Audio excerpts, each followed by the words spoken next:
In his article in the Sunday Telegraph last week and to this committee, he mentioned evidence being put in bin bags. No, I don't recall any. So you've never heard of the fact that there was all these documents in bin bags till now, or have you heard? Well, I think I've heard of it before you today. Have. When did you find out that there was massive evidence that was being kept? Well, the only way I could have found out was when the investigation was reopened and Wheating started in January 2011. Of course, I returned to work in April. Yes.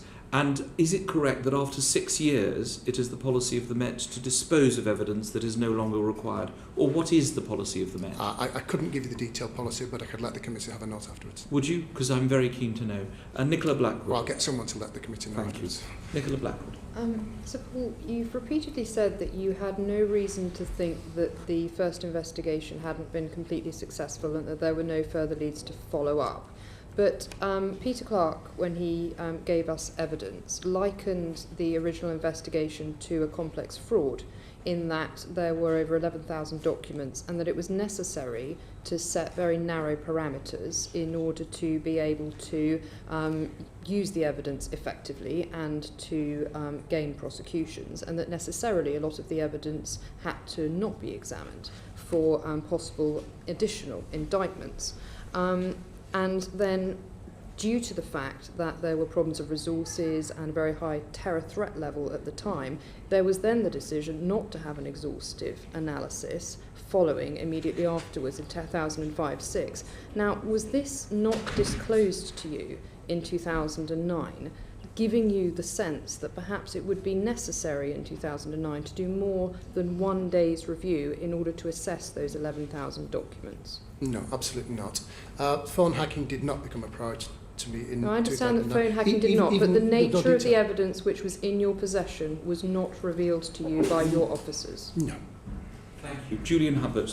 Thank you, Chair. If we could have brief questions, we have other witnesses. I will do my best, Chair. The Evening Standard is reporting that the Neville, whose name appeared in some of that information, was a source and was providing information to the Met, codenamed George, I think, source 281, and that in exchange he was given confidential information from the Police National Computer. Now, firstly, if that's true, that raises even more concerns about what's happening to police information. They're giving it to journalists. This was about a Labour MP unnamed in the story. There's questions about the information being given. There's questions about the close connection with News International as well. If this is correct, would you have been aware of this? Would Mr Yates have been aware of this? Would it have affected the decision not to work out who Neville was, when I think most of us think it was relatively obvious who it was? I certainly would not been aware of it. I strongly suspect Mr Yates wouldn't have been aware of it. But I certainly would not have been aware of it. Bridget Phillipson. Paul, we're aware of the comments you made publicly that day regarding asking Mr Yates to establish the facts of the case. But what discussions did you actually have with Mr Yates when you rang him up? Because presumably you instructed him to do this above and beyond making a statement publicly. He wouldn't have been aware to do something just from a public statement. I told him, could he have a look at it? What did you advise him as to what practical steps that might involve? I wouldn't involve a man of Mr Yates' experience and a senior grade chief constable as to the practical steps as to how to decide whether there was more in this or not.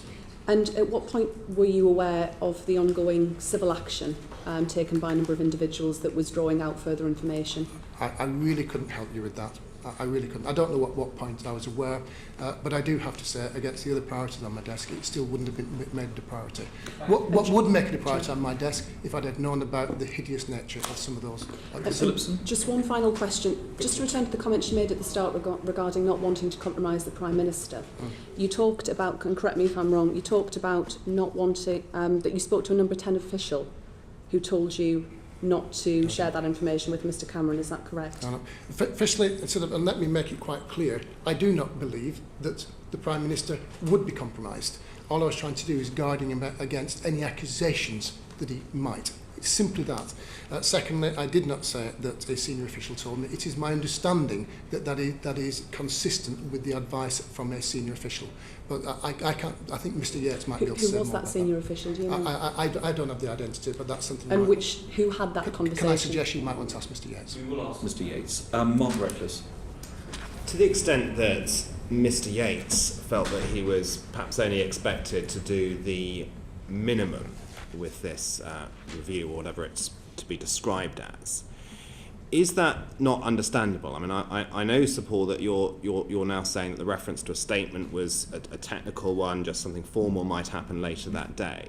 But do you understand why it might be that Mr. Yates could have felt under pressure to produce quick results when you had told your colleagues at ACPO conference, I've asked Assistant Commissioner John Yates to establish the facts of that case and look into that detail, and I would anticipate making a statement later today? If I can finish that later today, perhaps, I said. Okay, perhaps. And no, I don't think that would put pressure on. I think it does make a difference, actually, because it might be that Mr. Yates couldn't make a statement later that day. What I was trying to do is a big story in the headlines, lots of people asking questions about it, and I was trying to indicate we would say something more about it. I don't think that put pressure on Mr. Yates, and I don't think Mr. Yates would accept such pressure. Well, we will ask him, but don't you think that because you said that the statement would be made later that day, whether perhaps or not, that meant that John Yates was going to be under pressure to produce a result, and that the public may well think that the decision at the Met not to reopen this investigation was made at the top? Well, the first part of your question I've just answered. I do not think that will put pressure on somebody of Mr. Yates' experience. I can't answer what the public might think on that. I don't see why. It is something that we would do. Big stories running early morning on Radio 4. We would generally try and put something out as soon as possible as to what we were doing about that big story. And that would come from your press office? It might come from the senior investigating officer, it might come from a senior officer, it might come from whoever was relevant to make such a statement. Thank you. Michael Ellis says a quick supplementary. We have other witnesses. Yes, you told Yates to take another look, and it was a cursory look, and you knew it to be a cursory look because he only gave you a report on it later in the day. Is that right? Well, I was aware that later on in the day he said he didn't think there was anything new. But had the Guardian told you that there was more to it than had at that time been in the public domain? Well, all I can take you back is to Mr. Yates looked at it and he didn't think there was anything new. That's what I'd expect him to look at it and We make will that ask decision. Mr. Yates. Steve McCabe? No. Nicola Blackwood? We know what your formal request to Mr. Yates was regarding the review. I wonder if you had any off-the-record discussions which might have given him the suggestion as to the parameters which you would prefer that he used for his review. Any discussions, any sort of informal remarks that you might have given to him that would have suggested he do the minimum of work on this particular issue? So, any what? Any informal remarks that you might remember having with him about this investigation? No, I don't think I'd any thought. We would have had a discussion on the telephone. I would have asked him to pick it up and do his job. Alan Michael, final question. You referred on a number of occasions now to senior members of your team as, and I think I quote you correctly, senior chief constables. A chief constable is the chief police officer in charge for a police force, a role you've occupied in the past in Lancashire. These are members of your team. They're not independent chief officers of police in that sense, are they? They're accountable to you. The implication of what you said seems to suggest that the Met operates as a series of baronial empires almost. Would you like to clarify that? I certainly would. Some might say that might have been the case in the past, but it's certainly not the case now. All I'm trying to do is set the context. And the context is, when people are asking me, did I supervise John Yates, did I give him guidelines, I think John Yates would accept. He is a senior grade equivalent chief constable. He's one of the most senior grades in the land, extraordinary experience, and it's that context. Yes, that's a helpful clarification, but it's in that context, I think, that we're expressing some surprise that as you were the chief officer responsible with a deputy to stand in the event that you were otherwise occupied, that some of these matters were not escalated for consideration at that level by these very experienced senior members of the Metropolitan Police team. I think I've given as fulsome answers as I possibly can as to why this would not be seen as a priority until such time as we had what we thought was new additional information. My understanding is that new and additional information came in January 11. Of course, I was aware at the time, and it was that started Operation Meeting, and at that stage... But questions were already being asked the previous year. We were already asking the question as to whether there was a fresh investigation. So outside the Met, there does seem to have been a belief that there was material to be examined. Well, no, my understanding is, when you ask those questions, my understanding is Mr Yates was saying that there was a scoping exercise based on the New York Times information. My understanding is Wheating was open, and you would have to ask Mr Yates and, or perhaps Mr Godwin, who was standing in front of me. They reopened the investigation. My understanding, it was on the basis of the new disclosures from News International, but I can't be sure about that. I wasn't there. Can I ask two questions in conclusion that are in the public domain? Alex Marinchak, a name that probably you're not familiar with, but you became familiar with yesterday, was an ex-News of the World journalist who was employed as a translator. Did you know that before yesterday? I have over 50,000 employees. Do you know of anyone else who is a former employee of the News of the World who now works for the Met, or is this a question we should put to others? It was in the letter that you sent to me last week. It was. I will try and be as helpful as possible. Without providing information that would unfairly identify individuals, I understand there are 10 members of the DPA staff that have worked for News International in some capacity in the past. In some cases journalists, in some cases undertaking work experience with the organisation. I can't help you beyond that, and if you want to make further inquiries, I guess you'll have to... So we can do 10. 10 in the press department? 10 members of DPA staff. Mr Fedorci has given evidence. So what is DPA? Department of Public Affairs, which includes so media. Mr. Fedorci, in his staff, there are 10 out of 45.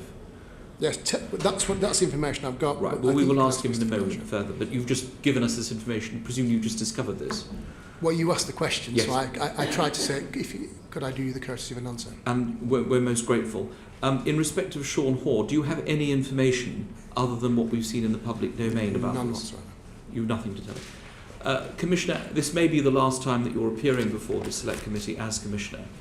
Can I ask you where you think your resignation and the resignation of John Yates, which I think we all accept was a shock, leaves the service that you have been involved with for so many years? You've had many years of distinguished service.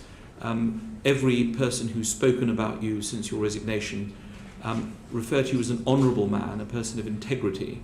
I'm still a little bit puzzled why you've resigned, bearing in mind you had no involvement with the investigation and you had no involvement with Mr Wallace's appointment other than being consulted, and Mr Wallace didn't do very much for you. Given that you have resigned, and that's now a fact, where does this leave the Met? Well, I think there are two issues there. One, where does it leave the Met? And you're still a little bit puzzled why I resigned. Let me say, where does it leave the Met? Clearly, these are huge events, regrettable events, and I would say that I sincerely regret that Mr Yates has gone. I think the work he has done, particularly in counter-terrorism in this country, is splendid, and I think we're the poorer for his passing, frankly. However, the Met will recover. The Met has a large, over 50,000 people, the vast majority of whom are decent, honest, hard-working professionals who actually will be well led. The interim arrangements put in place, and I'm very confident they will work very well. I sincerely regret going, but I'm confident the Met will maintain and grow. Been damaged by all this very badly. Oh, it's certainly not been helpful. It's certainly not been very helpful. Having a commissioner resign cannot be helpful, however good, bad or indifferent the commissioner is. But do you think trust can be restored in respect of what can happen in the future? Well, I most certainly do, and I think we need to make changes in the way we handle media, and some of those changes are already being made, and that's why I appointed Elizabeth Filkin yesterday, with her approval, to actually come in and give us independent advice. I do think we need to handle the media differently in the future, much more transparently, and we've already put those arrangements in place, and there'll be more being done in the Met. But you asked me, you're still a little bit odd why I resigned. I think I gave you a very fair and fulsome answer. I think I gave a very fair and fulsome statement. But you mentioned this may be the last time I appear before you. Well, this is almost certainly my final professional engagement after 36 years policing. And I'm not going to try and assist you. I'm not going to add to my resignation speech. I think it was rather lengthy, and it's now a matter of public record. But safe to say that contrary to the much ill-informed media speculation, I'm not leaving because I was pushed, just to confirm what I said earlier. I'm not leaving because I've had anything to fear or threatened. I'm not leaving because of any lack of support from the Mayor, the Prime Minister, or indeed the Home Secretary. And until the point of informing them of my resignation, their support was very strong, and afterwards their comments most generous. I'm going because